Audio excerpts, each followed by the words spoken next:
Good morning, students. In ENGCE 101, we are going through The Parrot in the Cage. A story, short story है which is written by मुल्क राज आनंद. ठीक है, तो इसमें एक lady की मेंटल कंडीशन को बताया कि किस तरह की वो तकलीफ़ें झेलती है. वो पाकिस्तान से भारत आई है. पाकिस्तान में जो है बहुत बुरी हालत थी. सून आफ्टर पार्टीशन जो थे Hindus they were moving towards India and Pakistani जो मुस्लिम्स से they were moving towards Pakistan. In between क्या हुआ कि जो लोग फंस गए, कुछ लोगों को तो पहले पता था ना कि पार्टीशन होने वाला, तो वो बड़े सिस्टमेटिक वे में अपनी फैमिलीज़ को ले आए. लेकिन वो वर ट्रैप थे, जिनको सडन मूवमेंट करना पड़ा, उनको फिर रिफ्यूजीज़ की कैटेगरी में डाल दिया गया. उनके पास कुछ भी नहीं था. तो this very lady she reached Amritsar and now she is sitting at a place जहाँ पे जो है वो डिप्टी कलेक्टर का ऑफिस है और वहाँ पे ग्राम स्टॉल कीपर है. उसका एक ह्यूमैनिटेरियन एटीट्यूड है, मानवतावादी एटीट्यूड है, उसको भी देखता है. उसके पास एक पैरट है. पैरट उसको बार बार जो है पास्ट से प्रेजेंट में लाने की कोशिश करता है. पास्ट में क्या था, उसके पास तो बहुत हॉरिबल था. पास्ट में क्या था, पार्टीशन की जो डरावनी यादें थी वो सारी की सारी पास्ट में हैं. एट प्रेजेंट क्या हुआ, जब डिप्टी कलेक्टर आया तो पहले गाड़ियाँ आई. शी फेल्ट कि अब तो डिप्टी कलेक्टर आ गया तो अब मुझे पैसे मिलेंगे. लेकिन उसने देखा कि उसकी तरह तो हज़ारों लोग वहाँ पे थे. They were also shouting and they were crying, they needed money also. लेकिन लोगों ने क्या किया कि जैसे वो एक डायरेक्शन में मूवमेंट लेके गए तो पुलिस वालों ने उन पर अटैक कर दिया और वो लोग वापस आ गए.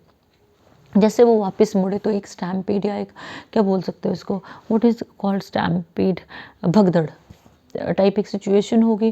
तो वो ओल्ड लेडी जो है उसको धक्का लगा और वो ऑलमोस्ट वहीं पे पहुंच गई जहाँ से वो लेडी जो है वो निकली थी, जहाँ से पे वो पहले बैठ के डिप्टी कलेक्टर का वेट कर रही थी. She is empty handed. Gram stall keeper ने पहले ही कहा था कि कुछ नहीं मिलने वाला है, लेकिन उसको लग रहा था कि आई विल गेट समथिंग, है ना. कोई अपनी उम्मीदें नहीं छोड़ना चाहता.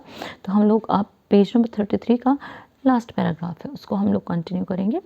The parrot fluttering furiously. Flutter होता है फड़फड़ाना, फ्यूरियसली होता है एंग्रीली या बड़े क्विकली, है ना. The parrot fluttering furiously as though he was being strangled. बिल्कुल जैसे पंछी के सामने अगर बिल्ली बैठती है ना और जो पक्षी है वो केज में है तो कितना डर सकता है और कितना वो फ्लटर करता है, वही सिचुएशन यहाँ पे है. ऐसा लगा मान लो उसका गला घोंटा जा रहा था. Called out shrilly. चिल्लाने लगा. रुक्मणी नी रुक्मणी, तो किथे हैं, तो की करनी है, means where are you, what are you doing.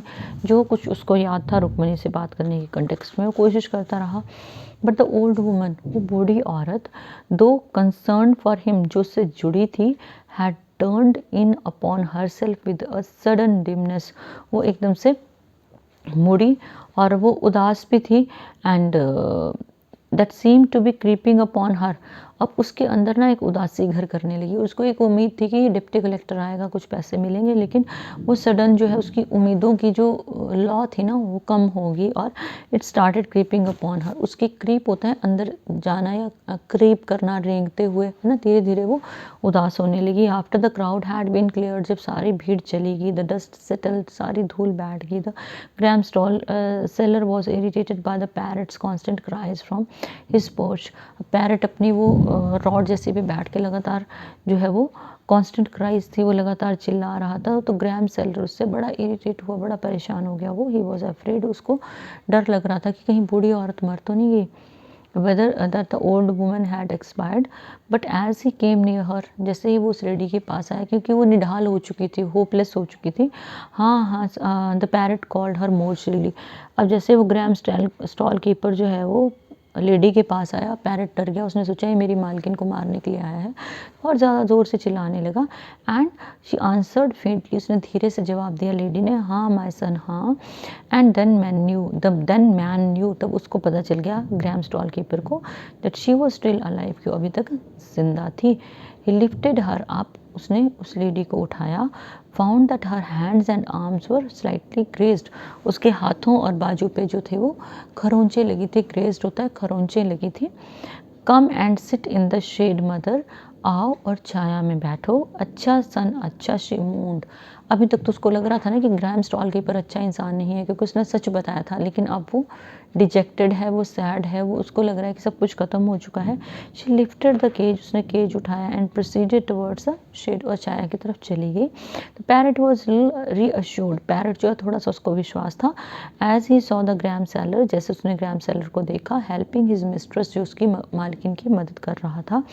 And he shrieked less shrilly. अब वो धीरे धीरे उसने चिल्लाना कम कर दिया. Come my little winged one with wings, छोटे से पक्षी आओ, I shall give you some gram to eat, मैं तुम्हें कुछ चने देता हूँ। The gram seller said to him, gram seller ने उसको कहा, may you live long son, कि बेटा तुम्हारी आयु लंबी हो। The old woman bless the gram seller in a feeble strained मोनफुल voice, जो बूढ़ी औरत थी उसने ग्राम सेलर को ब्लेसिंग क्या दी कि भगवान करे तुम्हारी आयु लंबी हो। और वो आवाज़ कैसी थी उसकी, फीबल, वीक, स्ट्रेन्ड, कांपती हुई, और मोनफुल मीन्स दुख था उस आवाज़ में, क्योंकि उसको ये पता था कि भारत आके भी उसका कुछ नहीं बना, उसने भूखे ही रहना, उसको कुछ नहीं मिलने वाला। सो रुक्मणी नी रुक्मणी, तू किथे है, तू की करनी है, means where are you, what are you doing, the parrot called now in a slow measured voice, धीरे धीरे पैरट को भी समझ आ गया कि जो मालकिन है वो बहुत ज़्यादा परेशान है, तो धीरे से आवाज़ में उसने ये कहा, हाँ सन हाँ, I don't know where I am, I don't know. Closing पे भी वही कन्फ्यूजन है, देखो उसको पता ही नहीं है लेडी को कि वो कहाँ है, एक्चुअली वो भारत में है, लेकिन क्या ये वो भारत है जहाँ वो आना चाहती थी, क्या ये वो एरिया है जहाँ उसने सिक्योरिटी एक्सपेक्ट की थी, इमोशनल, फिनेंशियल, हर तरह का उसने एक सुरक्षित एनवायरनमेंट एक्सपेक्ट किया था, वो तो कुछ हुआ नहीं। तो वो लेडी जो है वो कन्फ्यूजन में है, उसकी दुख, उसकी तकलीफ़, देखो उसकी मेंटल स्टेट को अगर हम एनालाइज करें तो जब भी वो आंखें बंद करती है उसको पार्टीशन वाली वो रात याद आती है, किस तरह से चारों तरफ आग लगी थी, लोग नंगी तलवारें लेके भाग रहे थे, एक दूसरे को मार रहे थे, और उसने किस तरह से अपनी जान बचाई है। फिर उसको वो डरावने सीन्स याद आते हैं जहाँ पे वो डेड बॉडीज़ को रेफ़र कर रही है, जहाँ पे वो डर वो महसूस करती है। फिर प्रेजेंट में भी तो उसके वैसे ही स्ट्रगल है, she waited for deputy collector ने कुछ नहीं दिया, उल्टा जो है वो पुलिस वालों ने लाठी चार्ज किया, लोगों को वापस भगाया, again she is on the road. और लेकिन हाँ, उसका एक सहारा है, वो कौन है, वो उसका पैरट है, who is like a son for her. ठीक है, तो आज आपका सिर्फ एक पोइम रहती है हम लोगों की, which is written by John Donne की, वो पोइम है rest of the poems you have done the good morning. इस पोइम का वीडियो मैं आपको बाद में सेंड करूँगी। रेस्ट ऑफ द पोइम्स कर ली हैं, एंड स्टोरीज 3 थी, तीनों हो चुकी हैं, 2 हमारे ऐसे थे, दोनों हो चुके हैं।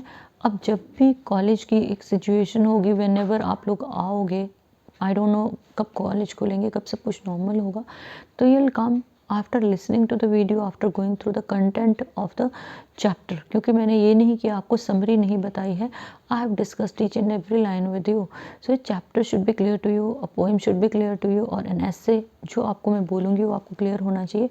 You have to be with queries, you won't come in a hope कि A to Z जो है वो करवाया जाएगा।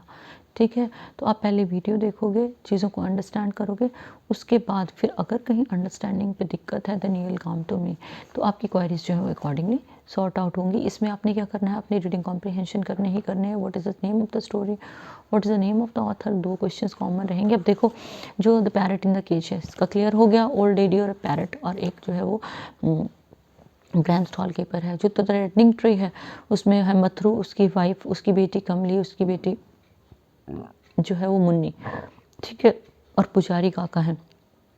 रेफरेंस है मुन्नी और कमली और पीपल की शादी हो चुकी है, और मुन्नी और नहीं, कमली और तुलसी की शादी हो चुकी है, मुन्नी और पीपल की शादी अभी होनी है। ठीक है, अगर आप थर्ड स्टोरी देखोगे जो हमने सबसे पहले की है, that is dinner for the boss या चीफ की दावत करके जो है वो ट्रांसलेटेड स्टोरी, तो उसमें तो इजीली पता लगता है। तो आपको लाइन्स से पता लगना चाहिए कि किस चैप्टर की लाइन्स हैं, किसने बोली है, ये क्लियर होना चाहिए। और इसके लिए मैंने अपने 100% एफर्ट्स डाले हैं। Each and every line I have explained in detail, I didn't go for shortcut की जैसे समरी नॉर्मली करवा दी जाती है। तो अपनी रीडिंग कॉम्प्रिहेंशन भी करने हैं, अपने शॉर्ट क्वेश्चंस भी करने हैं, अपने लेंथी क्वेश्चंस भी करने हैं। मेन आप लोगों का फोकस रहेगा बुक पे। आप क्वेश्चंस लिखोगे, आप अपनी जो रजिस्टर्स वगैरह है उसको प्रिपेयर करोगे, और जो आपकी इंटरनल असेसमेंट के मार्क्स हैं वो रजिस्टर के ऊपर बेस्ड होंगे। वो रजिस्टर्स आपने मुझसे चेक करवाने हैं व्हेनेवर यू विल कम। तो उसमें आपने ये नहीं करना है कि शॉर्टकट कर दिया, लेंथी क्वेश्चन को आपने शॉर्ट किया, नहीं, आप ऐसा नहीं करोगे, क्योंकि वो रजिस्टर एक तरह से आपकी प्रेपरेशन होगी फाइनल एग्जाम के भी। मिड टर्म की तो हम बात ही नहीं कर रहे हैं, बिकॉज वी डोंट नो वो कब कंडक्ट होने वाले हैं, कैसे होने वाले। ठीक है, so let us discuss questions of the chapter. Describe the life Rukmini lived in Lahore. कैसे ज़िंदगी जीती थी, लोगों के घरों में काम करती थी, पैरट के साथ रहती थी, उसकी फ्रेंड्स जो है वो उससे मिलने के लिए आती थी। वो कहाँ रहती थी, वो ग्राउंड फ्लोर पे बिल्कुल अंधेरे कमरे में वो रहती थी, और वहाँ पे क्या है उसका फ्रेंड सर्कल भी था। और फादर जो उसकी फ्रेंड थी उसने उस लेडी को हेल्प किया था when she had to come out of Pakistan. ठीक है। Describe the night when Rukmani had fled away from her home. It was a horrible night. चारों तरफ आग थी और चारों तरफ डेथ थी, चारों तरफ डिके था और beams were cracking, you know, fire was there, flashing, जो फ्लैशेस ऑफ लाइट्स थे वो दिख रहे थे। एंड ऑल साइड्स है ना, people were shouting slogan of related to various religions, वो शाउट कर रहे थे और उसको लग रहा था कि if I won't move then I will have to die. उसकी फ्रेंड ने इस चीज़ को क्लियर करा था तो उसकी फ्रेंड ने उसके निकलने में हेल्प की। How does the gram stall keeper try to help Rukmani. Initially देखो वो क्या करता है, उसको वो बोलता है कि बेटर यू गो टू दरबार साहब टेम्पल, वहाँ पे खाना वाना मिल जाएगा, तुम यहाँ से चली जाओ, कुछ नहीं मिलने वाला। लेकिन जब वो नहीं मानती है then what does he do, he won't start to sit under the shade of a kikar tree, वहाँ पे वो चली जाती है। उसके बाद when she is pushed aside, तो वो क्या करता है, वो उस लेडी को उठाने की कोशिश करता है। फिर बाद में वो पैरट को फूड ऑफर करता है, लेडी को उठा के ले जाता है व्हेन शी इज़ ग्रेस्ड। तो how is the parrot like a son to Rukmani, ये what is the metaphoric meaning behind the calls of the parrot, कि क्या मेटाफरिक मीनिंग है calls of the parrot. Calls of the parrot bring her back to the reality, जो वो अपने वो भी reality थी, जो उसने वर्ल्ड जिस तरह की उसने सिचुएशन देखी है, जिस तरह के उसने हालात देखे हैं, लेकिन पैरट जो है उसको रियलिस्टिक वर्ल्ड में बार बार लेके आता है, बार बार उसको याद करवाता है कि I am still with you, we are still alive. How is the parrot like a son to Rukmani, you know well कि राइट फ्रॉम पाकिस्तान वो भारत में भी उसके साथ रहता है, उसका ध्यान रखता है। हाउ कैन रुक्मणी भी compare to the parrot in the cage, कि किस तरह से रुक्मणी को हम पैरट इन द केज के साथ कंपेयर कर सकते हैं, क्योंकि वो जितनी उसकी सफरिंग्स हैं, जितनी उसकी तकलीफ़ें हैं, वो बंधी हुई है, she can't do anything and she can't move, वो कुछ भी अपनी मर्ज़ी से नहीं कर सकती है। तो वो शी इज़ लाइक, जैसे वो पैरट को उठा के लाई थी ना, उसकी अपनी ज़िंदगी भी उसी तरह से है। पाकिस्तान से भारत की तरफ जो मूवमेंट है उसकी शॉर्ट समरी आपने 100% करनी ही करनी है, rest of the things you won't do anything. आप फोर्थ और फिफ्थ क्वेश्चन को बिल्कुल टच नहीं करोगे, आप सेकंड थर्ड क्वेश्चन को आप प्रॉपरली प्रिपेयर करोगे और कॉपी पे लिखोगे। So good day.